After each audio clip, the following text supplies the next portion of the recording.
فارسی کا ایک مصرع ہے کہ قدر گوہر شاہ دانت یا بدانت گوہری، ہیرے جواہرات کی قدر و قیمت یا بادشاہوں کو معلوم ہوتی ہے جو ان میں کھیلتے ہیں، اور یا یہ کہ جوہری کو جو ان کا کاروبار کرتا ہے، جانتا ہے، پہچان ہے، پرکھتا ہے۔ عام آدمی کو کیا پتا، اس کے ہاتھ پہ اگر کوئی آپ ہیرا رکھ دیں وہ سمجھے شاید کوئی کانچ کا ٹکڑا ہے، اسے اس کے اندر کوئی فرق محسوس نہیں ہوگا۔ قدر گوہر شاہ دانت یا بدانت گوہری، کہ ہیرے جواہرات جو ہیں ان کی قدر و قیمت کا اندازہ یا بادشاہوں کو ہوتا ہے یا جوہری کو ہوتا ہے۔ تو قرآن مجید کا عظمت کا صحیح ادراک یا اللہ کو ہے یا محمد الرسول اللہ کو ہے صلی اللہ علیہ وسلم۔ باقی جو کچھ دنیا دیکھتی ہے وہ تو وہ ظاہر کا ایک پہلو ہے، وہ تاریخی حقائق ہیں جو میں نے آپ کے سامنے رکھے۔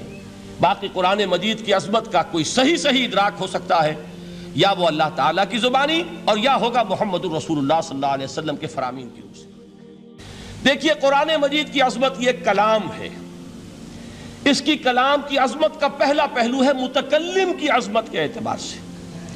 عربی میں کہا جاتا ہے کہ کلام الملوک ملوک الکلام ہے، بادشاہوں کا کلام کلاموں کا بادشاہ ہوتا ہے۔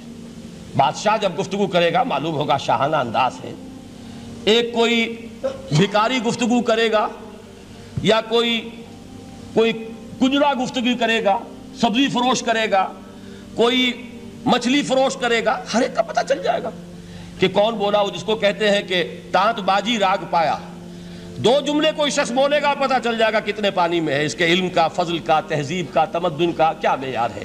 اس لیے کہ کلام جو ہے در حقیقت متکلم کی پوری شخصیت کی عکاسی کرتا ہے، اس کا مقام کیا ہے، اس کا مرتبہ کیا ہے، اس کے ذہن کی بلندی کیا ہے، اس کے فکر کی گہرائی کیا ہے، اس کے افق ذہنی کی وسعت کیا ہے، اس سب کا اندازہ ہوگا کلام سے۔ تو اب یہ کلام ہے اللہ کا۔ معلوم ہوا کہ اللہ کی صفات کا ایک کامل عکس قرآن مجید میں موجود ہے۔ یہ بات سمجھیے، اس کو قرآن نے کس طرح بیان کیا، یہ وہ لطیف حقائق ہیں جن کے لیے قرآن مجید تمثیل کا پیرایا اختیار کرتا ہے۔ اب سورہ حشر کی تمثیل کیا ہے؟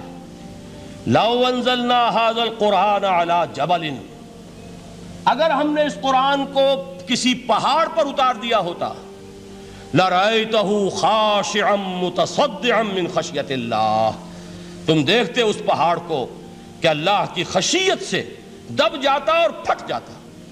وَتِلْكَ الْأَمْثَالُ نَضْرِبُهَا لِلنَّاسِ لَعَلَّهُمْ يَتَفَكَّرُونَ، اور یہ مثالیں ہیں جو ہم لوگوں کے لیے بیان کرتے ہیں تاکہ وہ تفکر سے کام لیں، غور و فکر کریں۔ اگر میں اور آپ قرآن کی عظمت سے واقف نہیں ہوں گے، اس بات کو نوٹ کر لیجئے، تو میں اور آپ اپنا وقت کیسے صرف کریں گے اس کے لیے؟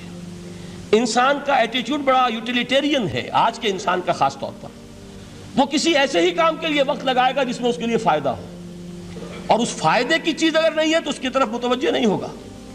اگر قرآن مجید کی عظمت کا ہمیں ادراک ہو جائے تو ہم اپنا پورا وقت اس کے لیے وقف کر دیں گے، اس کو سمجھیں گے، اس کی گہرائیوں میں غوطہ زنی کریں گے، جیسے اقبال نے کہا کہ قرآن میں ہو غوطہ زن اے مرد مسلمان۔ لیکن اگر یہ کہ اس کی عظمت کا ادراک نہ ہوا تو بس یہ کہ کبھی اتفاق ہو گیا کہ کھول لیا اور اس کو پڑھ لیا، پڑھ بھی لیا بغیر سمجھے، اور اس کا ثواب کسی اور کو پہنچا دیا، وہ آج حصول ثواب بھی نہیں رہا، ایصال ثواب ہی رہ گیا ہے۔ ورنہ یہ کہ بہرحال علامہ اقبال نے جو اس پر پھپتی چست کی ہے کہ بآیا تشترا کارے جزی نیست کہ از یاسین او آسا بمیری، اس قرآن کی عظیم آیات سے اے مسلمان آج تیرا سروکار صرف اتنا رہ گیا ہے کہ کوئی شخص مر رہا ہو، عالم نزع میں ہو، تو اس کو یاسین سنا کر اس کی جان جلدی سے نکال دو، آسانی سے نکل جائے، بس یہ سروکار رہ گیا۔ میں یہ نہیں کہتا کہ نہ پڑھی جائے، حضور نے فرمایا ہے پڑھنی چاہیے، لیکن صرف یہ نہیں ہے اس کا مصرف، یہ تو انسانی زندگی کی رہنما کتاب بن کر نازل ہوئی ہے، اس کے اوپر اس اعتبار سے توجہ تم نہیں کر رہے ہو، بلکہ تمہاری اس کے ساتھ جو ہے دلچسپی صرف کتنی رہ گئی ہے۔ تو پہلی بات یہ کہ یہ سمجھیے کہ قرآن نے یہ تمثیل اختیار کی اپنے عظمت کے بیان کے لیے۔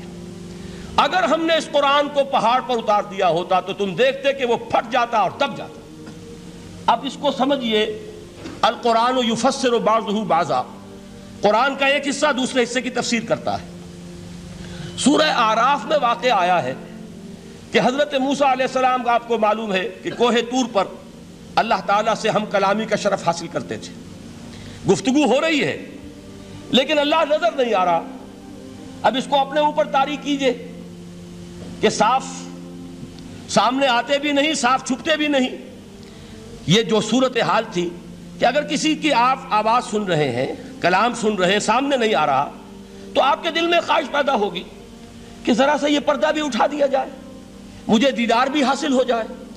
لہذا سورہ اعراف میں ہے جب کئی بار یہ شرف ہم کلامی حاصل ہوا اللہ سے، تو حضرت موسیٰ علیہ السلام نے بڑی ہمت سے کام لیا، بڑی جرت کی درخواست کر دی، رب ارنی انظر الیک، یہ جو پردہ بیچ میں حائل کیا ہوا ہے پروردگار، تو میرا شوق دیکھ، میرا اشتیاق دیکھ، تو مجھے ذرا دیدار بھی عطا ہو جائے۔ اس پر کیا بات کہی گئی؟ لن ترانی، موسیٰ تم مجھے ہرگز نہیں دیکھ سکتے، تم اس جسد ظاہری کے ساتھ، اس جسد مادی کے ساتھ، ان عنصری آنکھوں سے میرا دیدار نہیں کر سکتے۔ ولیکن انظر الی الجبل، دیکھو ہم تمہیں ایک مثال دیے دیتے ہیں، ذرا اس پہاڑ کی طرف دیکھو، ہم اپنی ایک تجلی اس پر ڈالیں گے۔ فَإِنِ اسْتَقَرَّ مَكَانَهُ فَسَوْفَ تَرَانِي، اگر وہ پہاڑ ہماری تجلی کو جھیل جائے، تحمل کر لے، تو تم بھی سوچنا کہ شاید ہمیں دیکھ سکو۔ اس کے بعد ہوا کیا؟ فَلَمَّا تَجَلَّى رَبُّهُ لِلْجَبَلِ جَعَلَهُ دَكًّا وَخَرَّ مُوسَىٰ صَعِقًا، جب اللہ تعالیٰ نے پہاڑ پر اپنی ایک تجلی ڈالی تو وہ پہاڑ جو ہے پھٹ گیا، اور موسیٰ، اب دیکھیے براہ راست تجلی موسیٰ پر نہیں ہے، یہ انڈائریکٹ مشاہدہ ہے تجلی ربانی کا، کہ جو پہاڑ پر ہوئی ہے اور پہاڑ کی جو کیفیت ہوئی ہے اس کے مشاہدے سے حضرت موسیٰ بے ہوش ہو کر گر گئے۔ وَصَعِقَ مُوسَىٰ خَرَّ مُوسَىٰ صَعِقًا، یہ ہے وہ مثال جو یہاں دی ہے قرآن کے لیے۔ لَوْ أَنزَلْنَا هَذَا الْقُرْآنَ عَلَىٰ جَبَلٍ لَرَأَيْتَهُ خَاشِعًا مُتَصَدِّعًا مِّنْ خَشْيَةِ اللَّهِ۔ نتیجہ کیا نکلا؟ انفر کیجئے، استدلال، استنتاج، نتیجہ یہ نکلا کہ جو تاثیر تجلی ذات ربانی کی ہے وہی تاثیر کلام ربانی کی ہے، صرف یہ ہے کہ ہمیں اس کا شعور نہیں، ہمیں اس کا ادراک نہیں۔ یہ بالکل ذات کی تجلی کی جو تاثیر تھی وہی قرآن خود بیان کر رہا ہے کہ اس کلام ربانی کی بھی ہے۔ اس کو بھی علامہ اقبال نے خوب کہا ہے، فاش گویم آنچ در دل مزمرست، صاف کہہ دیتا ہوں جو کچھ میرے دل میں ہے، این کتابیں نیست چیزیں دیگر است، اسے کتاب نہ سمجھ بیٹھنا قرآن کو، یہ کتاب نہیں ہے، کچھ اور ہے۔ کچھ اور کیا ہے؟ مثل حق پنہاؤ ہم پیداستو، زندہ پائندہ گویاستو، یہ تو جیسے اللہ تعالیٰ کی ذات ہے، مثل حق، ذات حق سبحانہ و تعالیٰ کی طرح یہ زندہ ہے، پائندہ ہے۔ مثل حق، پائندہ گویاستو، یہ جو ہے زندہ ہے، یہ متکلم ہے، کلام نہیں ہے۔ کل صفات ربانیہ جو ہیں ظاہر اور باطن، مثل حق پنہا، ظاہر و پنہا، اور حی و قیوم جیسے اللہ کی ذات ہے، وہی صفات اس کلام کی ہیں۔ اور اس کے بعد وہ شعر آیا تھا جو میں پہلے سنا چکا ہوں، چوں بجاں در رفت جاں دیگر شود، جب یہ قرآن کسی انسان کے اندر سرایت کر جاتا ہے، اس کے دل پر نازل ہوتا ہے۔ دیکھیے یہ الفاظ آپ کو کہیں اور نہیں ملیں گے۔ میرے نزدیک جہاں علامہ اقبال اس دور میں قرآن کی عظمت کا سب سے بڑا ثبوت ہے، وہاں عظمت قرآنی کے سب سے زیادہ واقف اور اس کا سب سے زیادہ شعور رکھنے والے بھی علامہ اقبال ہیں۔ یہ الفاظ آپ کو کہیں نہیں مل سکیں گے کہ مثل حق پنہاؤ ہم پیداستو، زندہ پائندہ گویاستو، چوں بجاں در رفت جہاں دیگر شود، جہاں چو دیگر شد جہاں دیگر شود۔ جب یہ انسانوں کے اندر سرایت کر جاتا ہے، ان کے اندر ایک انقلاب آ جاتا ہے، اور یہ اندر کا انقلاب ہے جو ایک عالمی انقلاب کا پیش خیمہ بنتا ہے۔